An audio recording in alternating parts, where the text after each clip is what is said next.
और हिदायतुल्लाह खिलजी और उनके जो उसके भाई खलील खिलजी को गिरफ्तार कर लिया गया। दहशतगर्दों के लिए पाकिस्तान में कोई जगह नहीं होनी चाहिए। सब्सक्राइब करें और बेल दबाएं ताकि कोई खबर रह न जाए।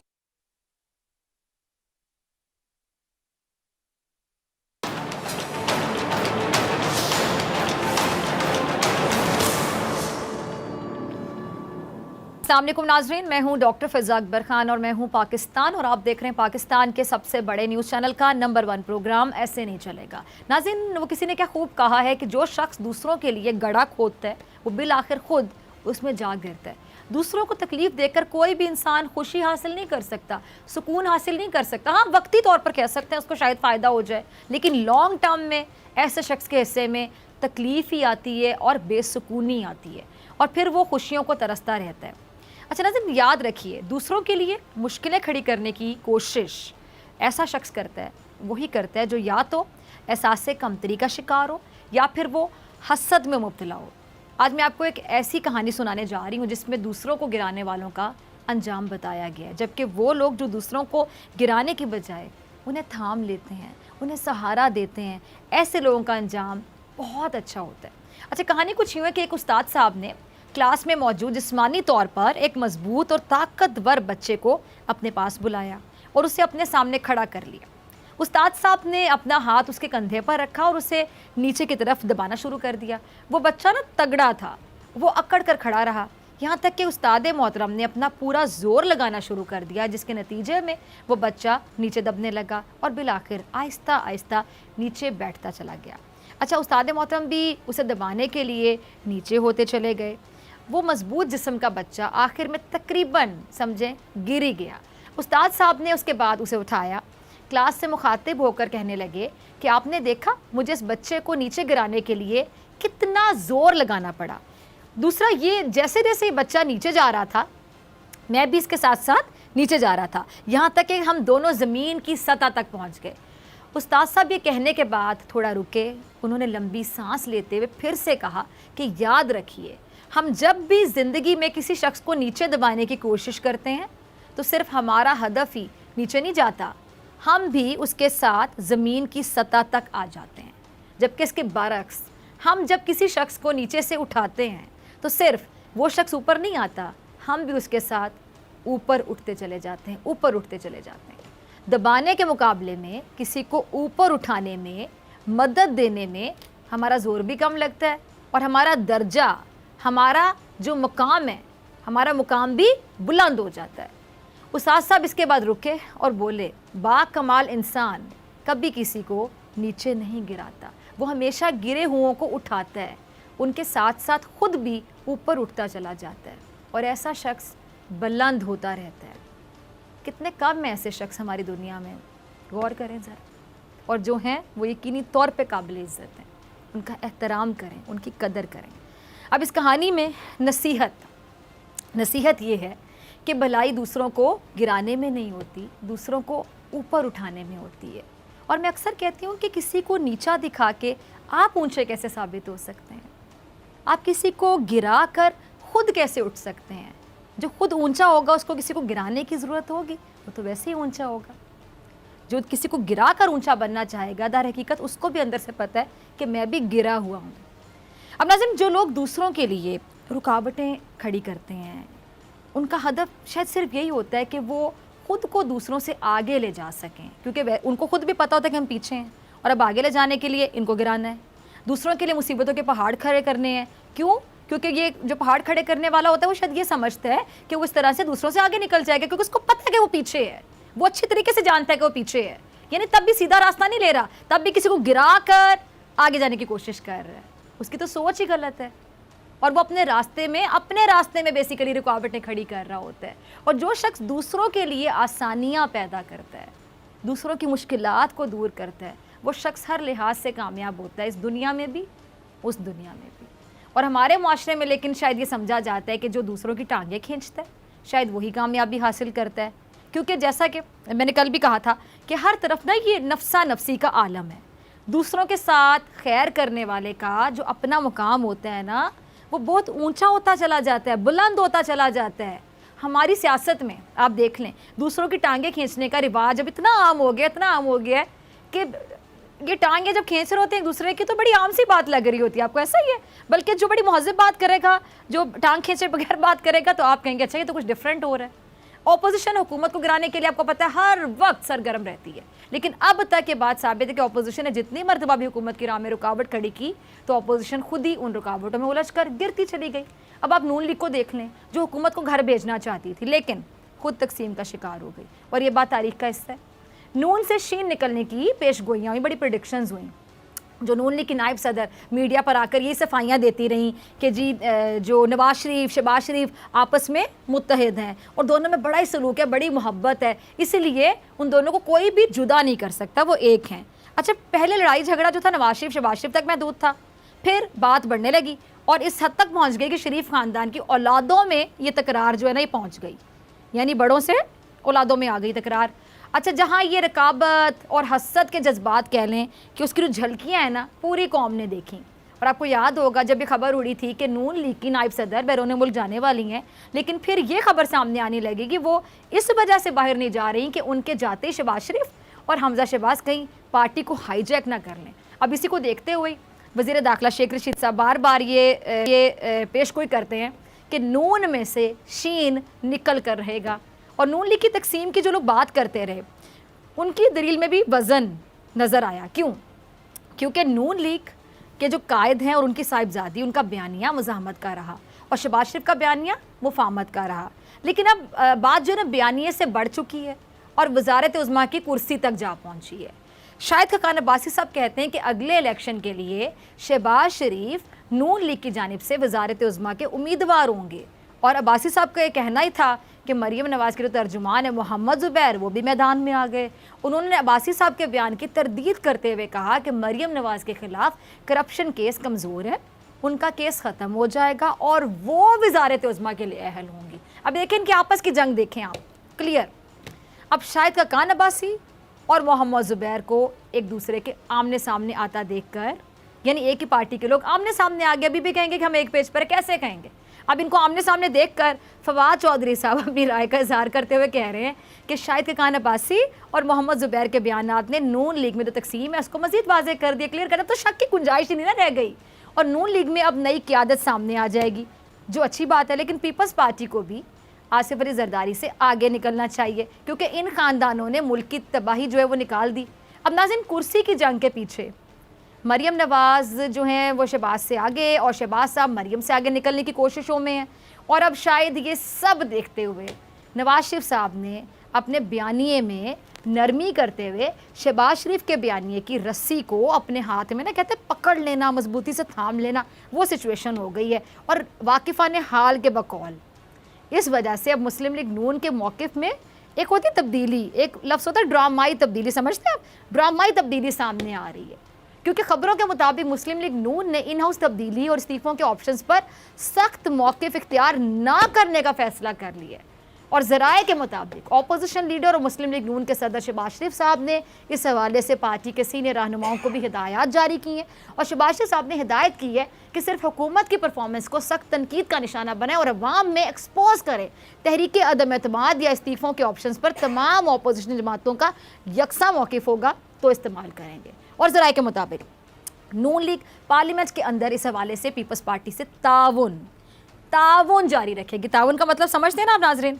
सिर्फ यही नहीं, हुकूमत गिराने का ऑप्शन भी नून लीग ने अपने एजेंडे से निकाल दिया। पार्टी का नवाज शरीफ साहब को भी तमाम जो सिचुएशन है, सूरत हाल उसमें उस पर एतमाद में ले लिया गया, कॉन्फ्रेंस में ले लिया गया। अब सवालात उठाने वाले ये सवाल उठा रहे हैं कि नवाज शरीफ साहब के सख्त रवैये में ये इतनी अचानक से इतनी तब्दीली का राज क्या है? कुछ तो राज होगा ना। क्या नून लीग के अंदर खाते कोई डील हो गई है? लेकिन एक बात साफ नज़र आ रही है कि नून लीग के अंदर किसी किस्म की कोई डील नहीं हो रही, बल्कि शहबाज शरीफ और मरियम नवाज़ में बात बयानिए से बढ़कर कुर्सी की जंग पर आप पहुंची। और आपको पता है कुर्सी कितनी बड़ी चीज़ है। लेकिन एक जंग सिंध में भी छिड़ चुकी है, वो जी लोकल बॉडी इलेक्शन को लेकर पीपल्स पार्टी एक तरफ और जो दीगर जमातें हैं तमाम वो एक तरफ नज़र आ रही हैं। और बिलावल साहब ने इस बारे में क्या फरमाया, ज़रा उनको सुन लेते हैं। बिलावल का क्लिप चलाइएगा। अच्छा, पहले ग्रीन लाइन बस मंसूबे को लेकर हुकूमत, पीपल्स पार्टी और नून लीग में तनाज़ा बढ़ने लगा। अब एक बार लोकल बॉडी इलेक्शंस को लेकर पीपल्स पार्टी और तमाम सियासी जमातों में एक और तूफान उठ गया। अब लग यूँ रहा है कि जैसे सिंध में आगे निकल जाने की दौड़ शुरू हो गई है और ऐसी वैसी दौड़ सब इस दौड़ में शामिल है कि हम आगे निकलें। अब बिलावल जरदारी क्या कह रहे हैं कि जी जो बल्दियाती इलेक्शन एक्ट पीपल्स पार्टी ने पास किया है, अगर उस बिल का बाकी तमाम सूबों से मुआजना किया जाए तो सूबा सिंध में सबसे ज़्यादा इख्तियारात बल्दियाती इदारों को दिए गए। और बिलावल के बकौल तनकीद करना सबका हक है, लेकिन झूठ बोलना किसी का हक नहीं है। बिलावल अपने मुखालिफिन को पैगाम दे रहे हैं कि अगर पीपल्स पार्टी के साथ तरीके से सियासत करेंगे, तरीके से तो पीपल्स पार्टी भी इसका जवाब तरीके से देगी, लेकिन अगर बदमाशी की जाएगी तो फिर पीपल्स पार्टी भी बदमाशी करने से पीछे नहीं हटेगी। यानी मतलब ये हुआ कि जैसा सलूक दीगर जमातें पीपल्स पार्टी के साथ करेंगी, पीपल्स पार्टी भी उन जमातों के साथ वैसा ही पेश आएगी।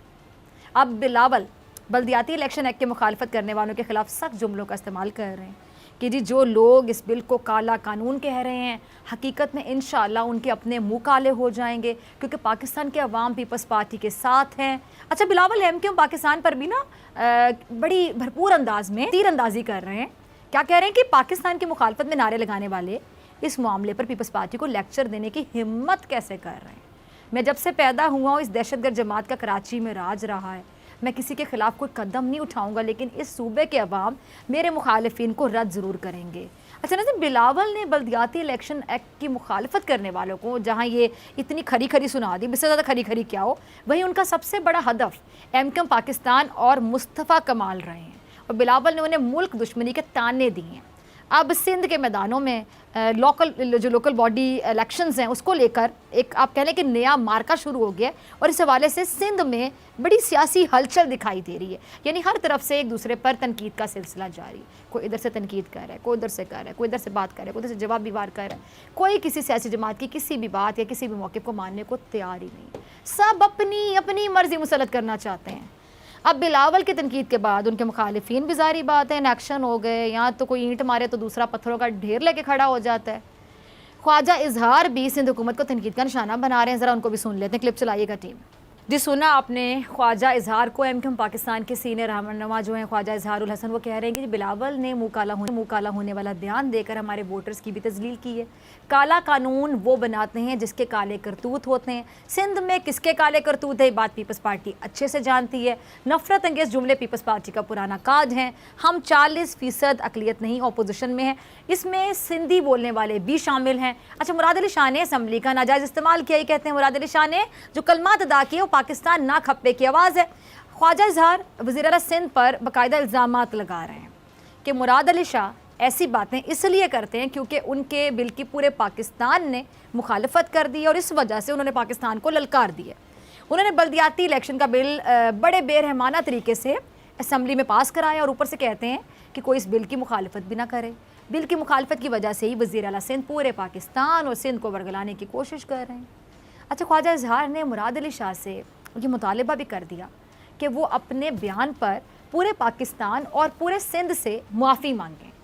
एमक्यू पाकिस्तान का ख्याल है कि करप्शन के केसेस जितने जल्दी ख़त्म हो जाएंगे, सिंध को लाख खतरा भी उतनी जल्दी ख़त्म हो जाएगा और सिंध के वसाइल यहीं के लोगों ने लूटे हैं, कोई बाहर से नहीं आया है।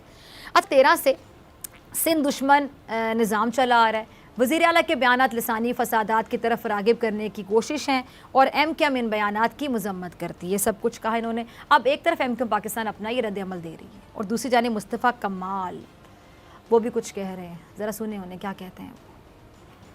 जी तो सुना आपने मुस्तफ़ा कमाल को, कहते हैं कि जी जो पीपल्स पार्टी है ना ख़ुद को फ़िरौन समझती है, ये ताकत के नशे में चूर जमात है और ख़ुद को फ़िरौन समझती है। मुस्तफ़ा कमाल ने बिलावल जरदारी के बयान का जवाब देते हुए कहा कि बिलावल ने काले कानून को बड़े काले तरीके से डिफेंड करने की कोशिश की, भरपूर झूठ बोला। बिलावल के वज़ीर आला ने असम्बली में खड़े होकर बहुत से मुतासिबाना गुफ्तगू की जिसको सुनकर ऐसा लग रहा था कि कोई कौम परस्त, इंतहा पसंद और आमिराना किस्म का शख्स अपने ख्यालात का इजहार कर रहा है। अच्छा, मुस्तफ़ा कमाल के ख्याल में सिंध में जुनूनियत उभर कर सामने आ रही है और मुस्तफ़ा कमाल ये भी कहते हैं कि अशराफिया का रवैया मुझे अपने नज़रिए से सख्त है। हमें चोरों ने नहीं लूटा, जिसे वोट दिया गया उसी ने शहर को लुटवाया है। पीपल्स पार्टी तासुर दे रही कि जी वो तमाम सिंधियों की नुमाइंदा है, ये पूरा सिंध मेरा है, हम सिंध के वारिस हैं। अब मुस्तफ़ा कमाल ने पीपल्स पार्टी की क्लास लगाई तो फिर खुर्रम शेर ज़मान भी इस मकसद में पीछे नहीं हटे। ज़रा उनको भी सुन लीजिए क्या कहते हैं।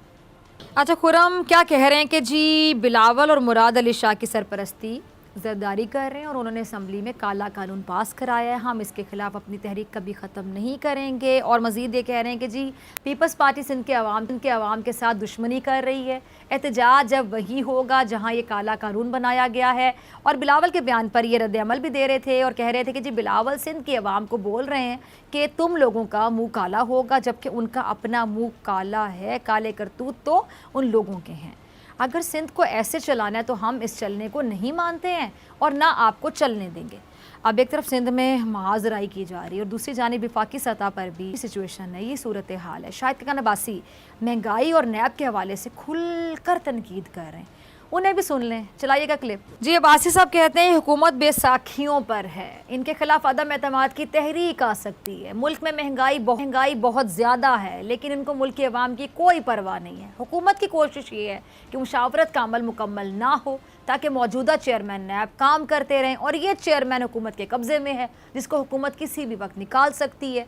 अब्बासी साहब ने कौमी असम्बली के स्पीकर को भी निशाने पर रखा और कहा कि ये बल्दियाती इलेक्शन में ये पैसे बांट रहे हैं। हालांकि स्पीकर का काम क्या होता है वो बता रहे हैं।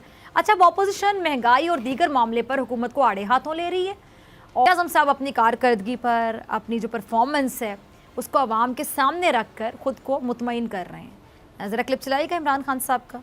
सुना आपने इमरान खान साहब को। अब वक्त आ गया कि मुल्क की मुश्किलात बढ़ाने की बजाय हमारे जो रहबर हैं अपने रवैयों में, अपने बिहेवियर में तब्दीली लेकर आएँ, एक दूसरे के दरमियान आसानियाँ बांटें, मुश्किलात ना खड़ी करें, दूसरे की टांगें ना खींचें, अपने सियासी फ़ायदे का ना सोचें बल्कि मुल्क का सोचें, आवाम का सोचें। ऐसा ना हो कि मुखालिफिन को गिराने के चक्कर में मुल्क का नुकसान हो जाए। और ये रवैया तो मेरे ख्याल से बदलना होगा ना, यानी इनको खुद समझना चाहिए कि इस रवैये की वजह से इन्होंने कितना नुकसान पहुँचाया। मैं किसी एक का नाम नहीं लूँगी, सब ने अपना अपना किरदार अदा किया नुकसान पहुँचाने में, क्योंकि रवैया तो सबके आपके सामने ही, इधर से कोई ईंट पकड़ के खड़ा होता है, इधर से कोई पत्थरों का ढेर पकड़ के खड़ा होता है। एक की बात मुकम्मल नहीं होती, दूसरा बात करने के लिए बेताब हो रहा होता है, किसका जवाब ये दिया जाएगा वो दिया जाएगा। फिर इस बात पर बड़ा एंजॉय किया जा रहा था, बड़ा महसूस हुआ जा रहा होता है कि किसने बेहतर जवाब दिया। क्या ये वतीरा बदलने की ज़रूरत नहीं है? क्या खुद को बदलने की ज़रूरत नहीं है? अगर खुद को नहीं बदलेंगे और यही खेल चलता रहेगा तो ऐसे कैसे चलेगा? कैसे बदलेगा पाकिस्तान? खुद को बदलो फिर बदलेगा पाकिस्तान। अगर ऐसे ही चलता रहेगा तो ऐसे नहीं चलेगा। मिलते हैं ब्रेक के बाद।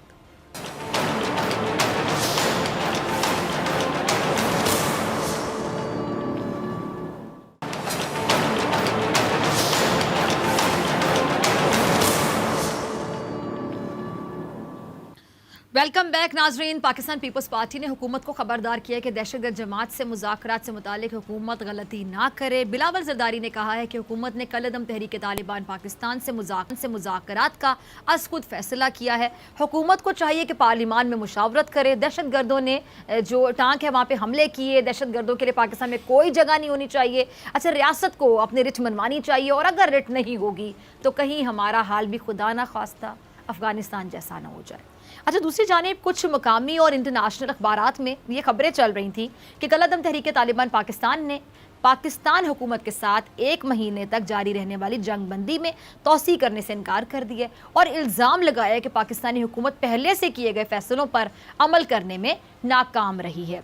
अब इसके जवाब में वफाकी वज़ीर इत्तलात फवाद चौधरी कहते हैं कि तालिबान ने कलअदम तहरीक तालिबान पाकिस्तान पर जोर दिया है कि वो मुआहदे की कदर करें और कहा है कि जो हमारे आइन और कानून का एहतराम करेगा उसके साथ बातचीत करेंगे, वरना पहले भी लड़े थे दोबारा भी लड़ेंगे। इस पर बात करने के लिए मेरे मेहमान मौजूद हैं सीनियर तजियाकार lieutenant general retired Amjad Shoaib साहब। जनरल साहब बहुत शुक्रिया वक्त देने के लिए। जनरल साहब, बकौल कुछ अखबारात के कलअदम TTP का ये कहना था कि हमारी सिक्योरिटी फोर्सेस ने डेरा इस्माइल खान, लकी मरवत, सवात, बाजोड़, सवाबी और शुमाली वजीरिस्तान में छापे मारकर अस्करियत पसंदों को हलाक किया और हिरासत में लिया। तो इन हालात में जंग बंदी में तोसी मुमकिन नहीं है। तो क्या कहेंगे, TTP मुज़ाकरात में कोई और जो कह रहे हैं कि मुल्क दरार तो नहीं डाल रहा, या फिर कोई इसके अलावा कोई वजह हो जो आपको समझ आ रही हो? बिस्मिल्लाहिर्रहमानिर्रहीम। देखिए, जहाँ तक मेरी अंडरस्टैंडिंग है वो एक 2,500 लोगों का एक ग्रोह जो बैरूनी पैसों पे पल रहा था, उनका जरिया आमदन और कोई नहीं। पाकिस्तान में अगर कोई थोड़ा बहुत जरिया आमदन होता था तो वो उनके अफगानिस्तान चले गए। अब ये है कि उनकी सर्वाइवल कैसे होगी, आप उनको कहें माफी दे दें, आप कहें जी अच्छा माफी दे दी सब कुछ, लेकिन आमदन का जरिया क्या हो? और जिनको चस्का लगा हुआ है बड़े बड़े पैसों का, ज्यादा पैसों का, और उनको कमांड मिली हुई है, लीडर हैं, नीचे 2,500-3,000 लोग हैं जिनको वो तनख्वाह देते हैं, वो उनके एक तरह के जर खरीद गुलाम है। तो वो तो चल ही नहीं सकता जी। जब तक कि बाहर की कोई हुकूमत उनको पैसे ना दे। हमारी एक मजबूरी थी क्योंकि अफगान तालिबान के जरिए ही हमने इनको डील करना था, क्योंकि ये अफगानिस्तान में है। तो अफगान तालिबान ने अपने लोगों को माफी दे दी और हमें कहा कि जी आप भी इनसे बात करें, तो वो एक मजबूरी के तहत बातचीत हुई। लेकिन अगर रसूल हमारा ठीक है। प्रिंसिपल जो हमने रखा, प्रिंसिपल हमने ये रखा कि जनाब हम अपने पाकिस्तान के आइन और कानून के तहत बात करेंगे। अगर कोई शख्स पाकिस्तान के आइन को नहीं मानता तो उससे फिर बातचीत का कोई फायदा नहीं। लिहाजा उस लिहाज से अगर मैं देखूं ठीक है। तो सारी डिमांड आपके पास वो लेके आएंगे जो आपको काबिल कबूल नहीं होंगी। नतीजा ये कि ये मुज़ाकरात ठीक है। किसी न किसी वक्त नाकाम होंगे। अब जरूरत इस बात की है कि ये अफगान तालिबान की जिम्मेदारी थी, जिन्होंने एक इंटरनेशनल एग्रीमेंट के तहत ये तय किया, वादा किया कि उनकी सरजमीन किसी के खिलाफ इस्तेमाल नहीं हो। अब ये उनकी जिम्मेदारी है। पाकिस्तान को इनसे बात करने के बजाय अब अफगान तालिबान से बात करनी चाहिए कि आप बताएं आप अपनी जिम्मेदारी कैसे पूरी करेंगे। और फिर अगर वो अपनी जिम्मेदारी नहीं पूरी करते, फिर पाकिस्तान को हक हासिल है कि वो अपना रास्ता इख्तियार करे। पाकिस्तान बेशक फिर सही। कोई जाके तो सर्जिकल स्ट्राइक्स करके आए या कुछ भी करे, वो फिर हमारी जिम्मेदारी है। लेकिन मेरा अपना अंदाजा है कि ठीक है। जिनको लगा हुआ है, पैसा बाहर का मुंह को लग जाता है, तो फिर बड़ा मुश्किल होता है कि वो आपकी कोई बात सुने। ठीक है। अच्छा जना साहब, कुछ दिन पहले जो कौमी सलामती के जो मुशीर हैं इमरान खान साहब के, वो मोहिद यूसुफ साहब, उन्होंने क्या कहा था कि जी टीटीपी को पहले भारत मुकम्मल सपोर्ट कर रहा था, अब उनकी बुनियादी लाइफलाइन नहीं है, मगर अफगानिस्तान में मौजूद टीटीपी को दाइश और दीगर इस्तेमाल तो कर सकते हैं। दाइश तो बिल्कुल कर सकती है, लेकिन दाइश जो है वो अफगान तालिबान के खिलाफ भी लड़ती है। जब से वो पहले नहीं लड़ेगा, पहले उन्होंने कभी भी, जब अफगान तालिबान का कब्जा नहीं था तो उन्होंने अफगानियों के खिलाफ कभी कोई कार्रवाई नहीं की थी। लेकिन जब से, और ये दाइश जो अभी वहां पे है, जिसे खुरासान चैप्टर कहते हैं, ये भारत के कंट्रोल में थी। अब जब वहां से भारत निकल गया, अमेरिका निकल गया, तो अब वो अफगान तालिबान पे हमले करते फिर रहे। लिहाजा अफगान तालिबान उनके खिलाफ लड़ते हैं। अगर टीटीपी जाके उनको ज्वाइन करेगी तो फिर अफगान तालिबान उनको एलिमिनेट करे। सो दाइश से ये नहीं मिलेंगे। दाइश से मिलने के चांसेस हैं उन लोगों के जो 3-3.5 लाख आर्मी थी, जो बेरोजगार हो गई, जिनको आज तनख्वाहें देने वाला कोई नहीं, वो छोड़ के चले गए, तो वो तो अपने लिए कोई जरिया ढूंढेंगे। और अगर अमेरिका दाइश को पैसा देना शुरू कर दे तो ये 2.5-3 लाख उधर चले जाएंगे। अब तालिबान के लिए बहुत बड़ा मसला बन जाएगा। ठीक है। ये एक इक्वेशन बन सकती है, लेकिन टीटीपी जो है वो दाइश इस तरह ज्वाइन नहीं कर सकती। ठीक है, ठीक है। अच्छा जना साहब, अफगानिस्तान से मुतालिक एक और ख़बर की मैं बात करना चाहूँगी। एक अमरीकी मैगज़ीन ने अपनी एक रिपोर्ट में दावा किया है कि पाकिस्तान से आने वाली एक कॉल और एक टेक्स्ट मैसेज पर ही अफगान सदर अशरफ गनी और जो अफगानी मुशीर कौमी सलामती हमदुल्ला अफगानिस्तान से फ़रार हो गए।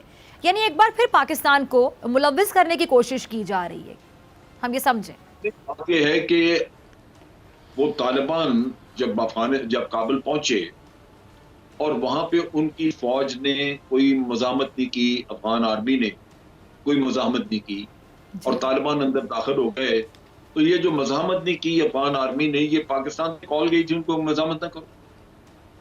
अशरफ गनी अपनी जान बचाने को भागा। जब तालिबान दाखिल हो गए अब काबुल के अंदर, तो अशरफ गनी ने तो अपनी जान बचाई, उसको कॉल की क्या जरूरत थी?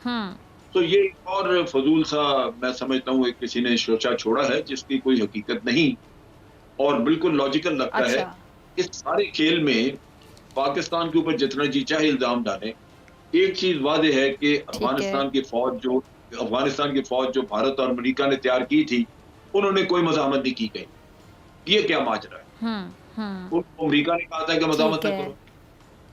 असल झगड़ा तो वहां है। अगर वो मज़ामत करते तो फिर तालिबान को जंग लड़नी पड़ती, कहीं अटक जाते, शिकस्त शायद हो जाती तालिबान को। वो तो हुआ ही कुछ नहीं, उन्होंने तो कोई एक आदमी भी न मारा न मारा। तो मैं समझता हूँ कि खराबी उधर है। लिहाजा इनके जो भी ये शोषे छोड़ेंगे, उनका तोड़ एक ही है कि जनाब फौज जो आपने तैयार की थी वो क्यों नहीं लड़ी। ठीक है, ठीक है। अच्छा जरा सब आलमी खबर इस इदारे के मुताबिक चीन ने अमेरिका को खबरदार किया कि जी वो चीन पर बिला जवाब जो पाबंदियां उससे बाज रहे, वरना पूरी शिद्दत से जवाबी वार किया जाएगा। अमेरिका और चीन में जो बढ़ती हुई कशीदगी है, इससे पाकिस्तान पर क्या असरात मुरतब होते हुए आप देख रहे हैं? इस सारे मामले में पाकिस्तान का क्या किरदार हो सकता है? ये सिचुएशन बहुत ज़्यादा ख़तरनाक भी साबित हो सकती है। देखिए, पाकिस्तान के लिए ये जरूरी है कि वो अमेरिका के साथ भी ताल्लुकात रखे, लेकिन ये हमारी ठीक है, जवाबदीद पे नहीं है, ये अमेरिका की ख्वाहिश पे। अगर अमेरिका ख्वाहिश रखेगा ठीक है, तो पाकिस्तान लाजमन आगे ताल्लुकात रखेगा। वो सुपर पावर है, अगर वो पाकिस्तान को बिल्कुल किसी तरफ ही ना मुंह ना लगाएं, बात ही ना करें, तो फिर आप तो जबरदस्ती ताल्लुकात उनसे नहीं रख सकते। इसलिए पाकिस्तान का जहां तक नीयत का ताल्लुक है, हमारा कोई मसला नहीं। हम चाहते हैं कि अमेरिका के साथ भी रिलेशन अच्छे ताल्लुकात रहें।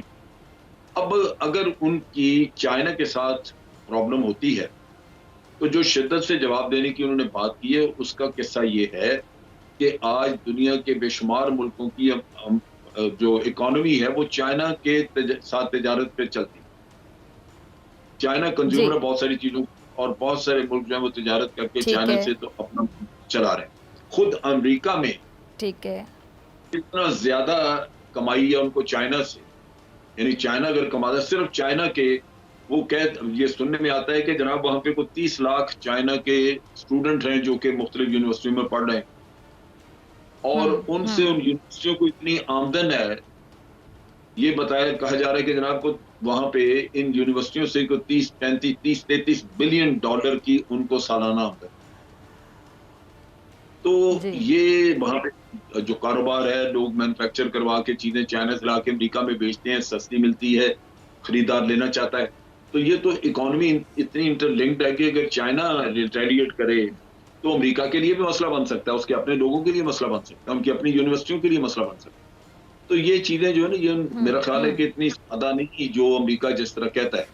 पाबंदियां लगाने की अमेरिकियों को बड़ी जबरदस्त आदत है, हर तरफ पाबंदियां लगाते हैं, लेकिन चाइना इस पोजीशन में है कि वो रिटेलिएट कर सकता है। अच्छा लेकिन जनरल साहब एक बात तो बड़ी क्लियर है ना कि चाइना हमारा बड़ा करीबी दोस्त है, और ये बात अमेरिका को भी पता है, सबको पता है। लेकिन अमेरिका के भी जैसे कि आपने कहा कि हमें ज़रूरत है और हमें अमेरिका के साथ अच्छे ताल्लुकात बहरहाल रखने होंगे। तो फिर अमेरिका और चाइना, मतलब इनमें से अगर हम किसी के बारे में बात भी कर देते हैं जो किसी की सपोर्ट में जाती है, तो वो पाकिस्तान के लिए किस हद तक खतरनाक साबित हो सकती है? फॉर एग्जाम्पल अगर हम चाइना को सपोर्ट करते हैं, आने वाले दिनों में बहुत ज़्यादा मामला कशीदगी की तरफ जाते हैं चाइना अमरीका के, फिर क्या देखते हैं आप? देखिए ना, हमारा जो कायदा होगा वो ये कि असूल की बुनियाद पे हमने एक पॉलिसी असूली तौर ठीक पे है, अपनाई कि हम वन चाइना ठीक है, पॉलिसी को सपोर्ट करते हैं, और वन चाइना पॉलिसी के तहत हम समझते हैं कि ताइवान जो है वो चाइना का हिस्सा है। लिहाजा ये डिक्लेयर्ड सही पॉलिसी है, है, इससे हम फिरेंगे नहीं। ठीक है, लेकिन अगर असूली ठीक है, तौर पे कोई ऐसी चीज जो कि अमेरिका असूली तौर पे दुरुस्त कह रहा हो और हम समझें कि उस पे ठीक है, अमेरिका को सपोर्ट करना, तो करेंगे। ये एक ठीक है, बड़ा जबरदस्त एक सिलसिला जो हमें समझना चाहिए वो ये है कि चाइना के साथ हमारे ताल्लुकात बहुत अच्छे, लेकिन कोई रिटन एग्रीमेंट हमने लिख के नहीं किया हुआ कि हम इत्तेहादी हैं, कोई मिलिट्री हमारी अलायंस नहीं है उनके साथ। वो चाइनीज इन चीजों में बिलीव नहीं करते। लिहाजा हम असूल की ठीक है। बुनियाद पे अगर अपने जो असूल वज़ा किए उनके मुताबिक अगर चलेंगे, तो हमें अमेरिका और चाइना दोनों से उनको डील करने में दिक्कत नहीं होगी। अच्छा वैसे जनरल साहब कुछ दोस्त ऐसे होते हैं जिनके साथ असूल के मौके पे भी बात की जाए, उसूल पर भी अगर आप उनके साथ नहीं खड़े होते तो वो दोस्त दिल में बात रख लेते हैं, नाराज हो जाते हैं। ममालिक के लिए भी बात हम कह सकते हैं कि इम्प्लीमेंट हो सकती है। वो ये है कि हमारी चाइना के साथ बड़ी रेगुलर मुशावरत है, और हम उस ठीक है, मुशावरत में हमें कभी मजबूर नहीं करते, लेकिन मुशावरत की बुनियाद पे हमें ये अंदाजा रहता है कि किस चीज के बारे में चाइनीज बड़े सेंसिटिव हैं और किस चीज के बारे में वो ये सोचते हैं कि इस पे और पाकिस्तान जैसे मैं मुकम्मल आखिरी तौर बात मैं पे। कहना चाहूंगी कि पाकिस्तान और चाइना की जो दोस्ती और अंडरस्टैंडिंग है बहुत से लोगों को खटकती भी है, ये भी पॉइंट हमें जेहन में रखना है। बहुत सारे मुल्कों को खटकती है, लेकिन ये है कि हम ठीक है, हम इस खित्ते में किसी से दुश्मनी नहीं रख सकते।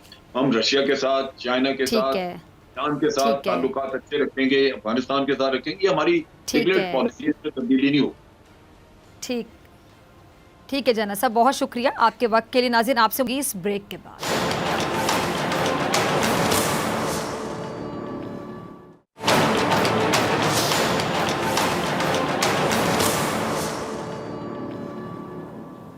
वेलकम बैक नाजरीन। कोयटा में खवातीन के साथ ज्यादती के बाद नाजेबा वीडियो बनाने का इंकशाफ हुआ था। एक मुतासरा खातून ने पुलिस को इस तमाम मामले से आगाह किया जिसपे कानून हरकत में आया और हिदायतुल्लाह खिलजी और उसके भाई खलील खिलजी को गिरफ्तार कर लिया गया। हिदायतुल्लाह खिलजी नामी शख्स अपने भाई और दीगर साथियों के हमरा खवातीन की खुफिया रिकॉर्डिंग करता था। पुलिस के मुताबिक मुलजिमान पर इल्ज़ाम यह कि जी उन्होंने एक खातून की 2 बेटियों को गुज़िश्ता 2 साल से अगवा किया हुआ था और उनकी काबिल एतराज़ तस्वीर और वीडियोज़ सोशल मीडिया पर वायरल करके ब्लैकमेल कर रहे थे।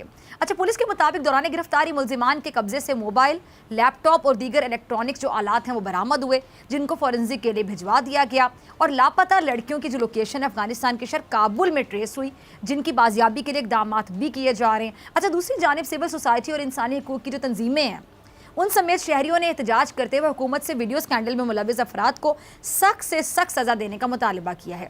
इस कहने के लिए मेरे साथ मौजूद मेहमान मौजूद है मुशीर दाखिला बलूचिस्तान मिर्ज़ा लांगू साहब। मिर्ज़ा साहब बहुत शुक्रिया ज्वाइन करने के लिए। मिर्ज़ा साहब, सबसे पहले बताइएगा कि इस वीडियो स्कैंडल में मुलविस कितने लोग अब तक गिरफ्तार हुए हैं और जो दीगर की गिरफ्तारी है उसकी क्या अपडेट है?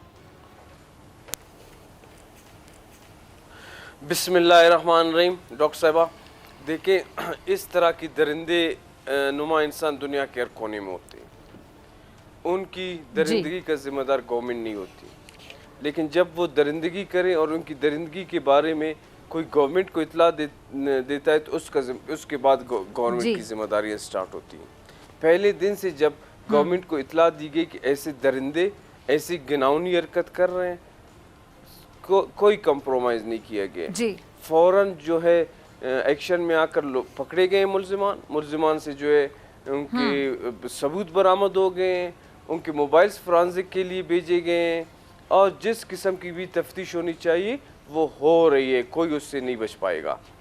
ठीक है, ठीक है, ठीक है। अच्छा मीर साहब, ये जो 2 भाई हैं, ये जो मुलजिमान है हिदायतुल्लाह खिलजी और इसका जो भाई है, इन दोनों के हवाले से भी ज़रा बताइए कि कौन है ये, कुछ जो पता चल सका। देखिए, ये कोयटा की शहरी हैं, किसी अच्छे खासे पैसे वाली फैमिली से ताल्लुक़ रखते हैं। मेरे ख्याल में अपने पैसों की बुनियाद पर हमारे माशरे में गंदगी फैलाते हैं, लेकिन इधर इंसानियत जीतेगी।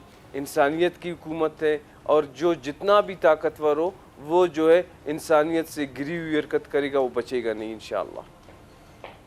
ठीक है जी। अच्छा मीर साहब, एक रिपोर्ट के मुताबिक कोयटा जो वीडियो स्कैंडल है इसमें जो मुलजिम हिदायत खिलजी है उसके खिलाफ एक और दरख्वास्त गुजार खातून का तिब्बी मुआयना कराया गया है और अस्पताल ज़राए का ये कहना है कि इब्तदाई रिपोर्ट में खातून से जो मुबैना ज़्यादती है उसके शवाहिद मिले हैं।